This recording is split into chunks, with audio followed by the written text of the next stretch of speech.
Bienvenidas y bienvenidos a una nueva exploración en profundidad. Hoy nos metemos de lleno en la biomecánica deportiva.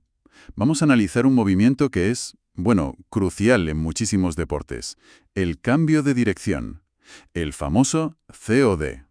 Exacto, un gesto clave para la agilidad. Y para guiarnos tenemos un artículo científico bastante reciente. Se titula Biomechanical Differences Between Ipsilateral and Contralateral Change of Direction Movements Using the Same Planting Foot in Recreational Team Sport Players.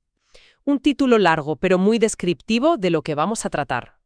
Los autores son Chi-Hien Chen y varios colaboradores: Min-Chia Ye, Qiang Liu, Yan-Yer Zheng y Sung-Ting Lu. Y está publicado en el Journal of Sports Science and Medicine, en 2025, volumen 24, páginas 721 a 728. Para quien quiera buscarlo, el DOI es el que aparece normalmente en las referencias, fácil de encontrar. Sí, una revista de referencia en el campo. Nuestra misión hoy es desgranar este artículo, ver qué nos cuenta sobre las diferencias biomecánicas cuando cambiamos de dirección. Concretamente, entre girar hacia el mismo lado del pie que apoyamos, que llaman ipsilateral, Ipsicoz y girar hacia el lado contrario, el contralateral. o contracoz. Y ojo, siempre usando el mismo pie de apoyo, que eso es importante en este estudio. Y todo esto en jugadores aficionados de deportes de equipo. ¿Por qué es relevante? Bueno, porque estos giros son el pan de cada día en la cancha o el campo, y entenderlos mejor puede afectar al rendimiento y quizás a prevenir lesiones. Totalmente. Así que la gran pregunta que flota en el aire es: ¿son realmente tan distintos estos dos tipos de giro a nivel mecánico? ¿Cambia mucho la cosa si giramos hacia adentro o hacia afuera respecto al pie de apoyo? Vamos a ver qué dice la ciencia. Exacto. Es una pregunta muy interesante porque intuitivamente uno podría pensar que si usas el mismo pie y giras un ángulo parecido, pues la cosa no debería variar tanto. Pero, claro, la biomecánica muchas veces nos sorprende, revelando detalles que no son tan obvios. Y que se centren en jugadores recreativos también me parece un punto fuerte. Es una población muy amplia y sus movimientos pueden ser distintos a los de la élite. Antes de meternos en el estudio en sí, recordemos un momento qué es exactamente un cambio de dirección y por qué es tan importante. Pues básicamente un cambio de dirección es la habilidad para desacelerar, plantar el pie, cambiar la trayectoria del cuerpo y volver a acelerar en la nueva dirección. Piensa en fútbol, baloncesto, balonmano, rugby. Es fundamental. Necesitas frenar tu inercia y redirigirla rápido. Requiere una mezcla de velocidad, fuerza en las piernas y sobre todo una buena técnica, ¿no? Exacto. No es solo fuerza bruta. Es saber cómo aplicarla en el momento justo y con la postura adecuada. Coordinación pura. Vale. Y dentro de los COD tenemos estos dos que menciona el estudio: ipsilateral y contralateral. Acláranos bien la diferencia por si alguien se ha perdido. Claro. Imagina que vas corriendo y necesitas girar. Plantas, por ejemplo, tu pie izquierdo. Si giras hacia tu izquierda, es decir, hacia el mismo lado del pie que has plantado, el izquierdo, eso es un giro ipsilateral. Ipsicod. Vale. Mismo pie, mismo lado. Eso es. Ahora, si con ese mismo pie izquierdo plantado giras hacia tu derecha, o sea, hacia el lado opuesto al pie de apoyo, eso es contralateral. Contracod. Exacto. Y aquí viene un dato importante. Históricamente, la investigación se ha centrado muchísimo más en el contra-COD, sobre todo en giros de 45, 60, 90 grados, porque se consideran más exigentes y a menudo se relacionan con un mayor riesgo de lesión, como las de rodilla. Ajá, ahí queríamos llegar. El estudio parte de esa base, de que el ipsi-COD ha sido un poco el hermano pobre de la investigación. Mencionan que hay pocos datos sobre qué pasa exactamente con las fuerzas contra el suelo, las GRF, o con los movimientos finos del tobillo, como la pronación-supinación o la inversión-eversión, durante esos giros ipsilaterales. Precisamente, había ahí un vacío de conocimiento. O los estudios se centraban en el contra, o si miraban el ipsi, solían ser en ángulos muy cerrados, casi como un pivote sobre el sitio. Este estudio lo que intenta es llenar parte de ese hueco comparando directamente los dos tipos de giro, ipsi y contra, pero con dos condiciones importantes: usando siempre el mismo pie de apoyo para ambos giros y a un ángulo idéntico de 60 grados. ¿Por qué 60 grados? Bueno, lo eligieron porque se considera un cambio de dirección moderado. Ni un simple recorte, ni un giro súper cerrado de 180 grados. Un ángulo muy común en juego real y que permite ver bien las estrategias. Entendido. Pues vamos al lío. ¿Cómo hicieron el estudio? ¿Quiénes participaron? Pues reclutaron a 29 jugadores varones. Eran amateurs, pero con experiencia, ¿eh? Llevaban al menos 3 años entrenando unas 3 veces por semana. Venían de deportes como baloncesto, hockey hierba, rugby, fútbol, deportes donde los cambios de dirección son constantes. Y se aseguraron de que estuvieran sanos, sin lesiones recientes en las piernas, supongo. Sí, eso es clave. Excluyeron a quienes tuvieran lesiones o cirugías recientes. Eran jóvenes, la media de edad rondaba los 23, 24 años. ¿Y qué les pidieron hacer? La prueba en sí. Utilizaron un protocolo que llamaron MCOD 60 grados, modificado supongo de otros existentes. Consistía en correr 5 metros en línea recta, hacer el cambio de dirección de 60 grados, a veces ipsi, a veces contra, asegurándose de pisar con el pie de apoyo designado sobre una plataforma de fuerza. Que estaría camuflada en el suelo, imagino. Exacto, para que el apoyo fuera natural. Y después del giro, otro sprint de 5 metros. Lo repitieron varias veces para cada tipo de giro, para tener datos fiables. Y para capturar todos los detalles biomecánicos, usaron tecnología punta, ¿no? Sí. Combinaron 2 sistemas principales. Por un lado, la captura de movimiento 3D, con marcadores reflectantes en el cuerpo, sobre todo en las piernas y pies. Para ver cómo se movían las articulaciones, la cinemática. Eso es, los ángulos, las velocidades angulares. Y por otro lado, la plataforma de fuerza que ya mencionamos, para medir la cinética. O sea, las fuerzas que el pie ejerce contra el suelo al empujar. Exacto. Analizaron un montón de variables. El tiempo que el pie estaba en contacto con el suelo, los rangos de movimiento del tobillo en los 3 planos, pronación, supinación, inversión, eversión y flexión plantar, dorsiflexión, y por supuesto las fuerzas de reacción del suelo, la horizontal, la vertical y la resultante total, y el impulso, que es básicamente la fuerza acumulada en ese tiempo de contacto. Vale, metodología clara. Vamos a lo jugoso. ¿Qué encontraron? ¿Cuáles fueron las diferencias clave entre girar hacia el mismo lado, ipsi, y hacia el lado contrario, contra? Empecemos por algo básico. ¿Llegaban a la misma velocidad al punto de giro? Porque si no, la comparación se complica. Buena pregunta y fundamental. Lo miraron. Midieron el tiempo del sprint de aproximación de 5 metros. Y no hubo diferencias significativas. Corrieron igual de rápido justo antes de hacer el giro ipsi que antes de hacer el contra. Perfecto. Eso valida que cualquier diferencia que veamos después es por el giro en sí. Exacto. Entonces, ¿qué pasó durante el apoyo en el suelo? ¿Estuvo el pie el mismo tiempo en contacto? Pues aquí tiene la primera sorpresa, o al menos a mí me lo pareció. El tiempo de contacto con el suelo fue significativamente menor durante el giro ipsilateral. Menor. ¿Cuánto menor? Alrededor de un 6% menos de tiempo que en el giro contralateral con el mismo pie. Ostras, eso es curioso. Porque uno tiende a pensar, y corrígeme si me equivoco, que menos tiempo de contacto suele asociarse a una mayor explosividad, a aplicar más fuerza para salir rápido. No. Esa es la asociación típica, sí. En muchos estudios de sprint, salto o incluso de contra-COD, un menor tiempo de contacto suele ir de la mano de mayores picos de fuerza, sobre todo horizontal, para cambiar de dirección de forma eficaz. Pero aquí el estudio nos da otra vuelta de tuerca. A ver, dispara. ¿Qué pasó con las fuerzas? Pues que, a pesar de estar menos tiempo en el suelo, el giro ipsilateral generó fuerzas de reacción del suelo significativamente más bajas. ¿Más bajas? ¿Las dos? ¿Horizontal y vertical? Sí. Y bastante más bajas además. Hablamos de un 14% menos de fuerza horizontal de pico y, ojo, un 32% menos de fuerza vertical de pico en el ipsicod. Un 32% menos en vertical. Eso es muchísimo. Sí, es una diferencia considerable. Y la fuerza resultante total, lógicamente, también fue significativamente menor. Y esta misma tendencia se vio en el impulso, que es la fuerza aplicada a lo largo del tiempo.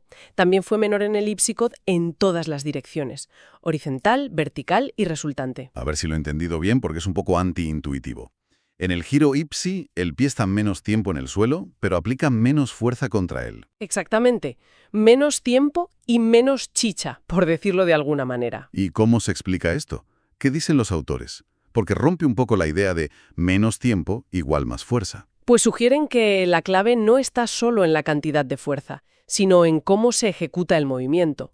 Proponen que las diferencias en el movimiento del tobillo y en la trayectoria general del cuerpo podrían explicar esta aparente paradoja. Hablemos del tobillo, entonces. Mencionaste que midieron sus movimientos en detalle. ¿Hubo diferencias ahí? Sí, y muy interesantes también. Resulta que en el giro ipsilateral, el tobillo se movía más en uno de los planos. ¿En cuál? En el plano frontal, en el movimiento de pronación-supinación, es decir, la inclinación del pie hacia adentro o hacia afuera. Ahí hubo un 27% más de rango de movimiento en el ipsicode. Más inclinación lateral. Vale. ¿Y en los otros planos? Pues justo lo contrario, en los otros dos planos el tobillo se movió menos durante el giro ipsi. Concretamente, un 19% menos de rango en inversión-eversión, que es más bien la rotación del tobillo, y atención, un 37% menos de rango en flexión plantar, dorsiflexión, el movimiento de poner el pie de punta o de talón. O sea, resumiendo, el tobillo en ipsi más inclinación lateral, pero menos rotación y menos movimiento de punta talón. ¿Qué nos dice esto? ¿Por qué podría ser? Pues estos rangos menores en inversión-eversión y sobre todo en flexión plantar, dorsiflexión en el ipsicot son muy reveladores. Los autores sugieren que podría ser una estrategia para mantener la fluidez del movimiento. Limitar esa flexión plantar, que en el contracot suele asociarse al empujón final para propulsarse, podría indicar que en el ipsicot no hay un frenazo y un empujón tan marcados. Como una transición más suave. Eso parece. Quizás se busca redirigir el movimiento de forma más continua, sin fases tan separadas. Incluso mencionan la anatomía. El peroné limita más la inversión que la eversión, así que controlar ese plano podría tener sentido biomecánico en ese giro.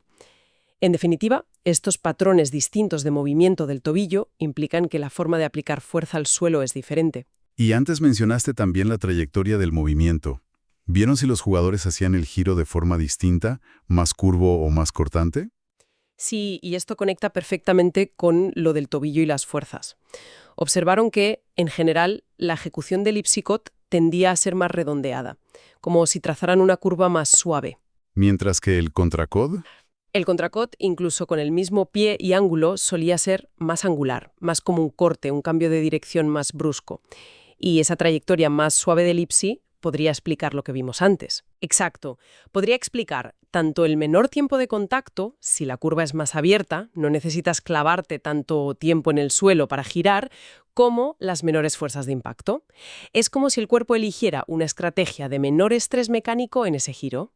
tiene sentido. Y esta idea de un movimiento más fluido o menos segmentado en el ipsicod se reflejó también en cómo se distribuían las fuerzas a lo largo del apoyo.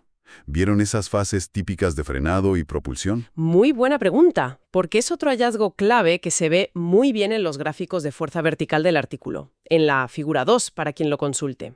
En un contracod típico, la curva de fuerza vertical suele tener dos picos, uno al impactar, frenado, y otro al empujar para salir, propulsión, con un valle en medio. Es como un bache. Sí, es un patrón muy conocido. Pues en los gráficos del ipsicod, ese patrón casi desaparecía. La curva de fuerza vertical era mucho más aplanada. No se veían esos dos picos tan claros ni el valle intermedio tan pronunciado. Vaya, Esto refuerza totalmente la idea de una estrategia diferente. Una aplicación de fuerza quizá más constante durante todo el apoyo, sin esa separación tan marcada entre frenar y empujar. Muy ligado a esa trayectoria más redondeada y a los movimientos específicos del tobillo. fascinante. Y mencionan algo también sobre la variabilidad. ¿Era el movimiento ipsi más consistente entre los jugadores o menos? Detectaron una mayor variabilidad individual en algunas de las métricas del ipsicod. ¿Mayor variabilidad? ¿Qué significa eso? Pues, por ejemplo, calcularon el coeficiente de variación, que mide cuánto se dispersan los datos de cada persona respecto a la media del grupo, y vieron que este coeficiente era significativamente mayor en el ipsicod para algunas variables, como la relación entre la fuerza vertical y la horizontal. Aunque la media de esa relación no fuera muy distinta entre ipsi y contra, el hecho de que hubiera más dispersión individual en el ipsi sugiere un par de cosas.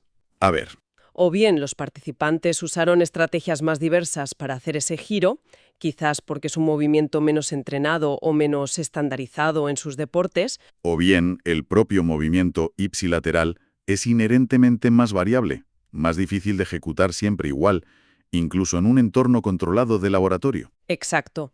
Cualquiera de las dos opciones apunta a que es un movimiento con sus particularidades. Madre mía, cuántos detalles biomecánicos que diferencian dos giros que a priori parecían similares.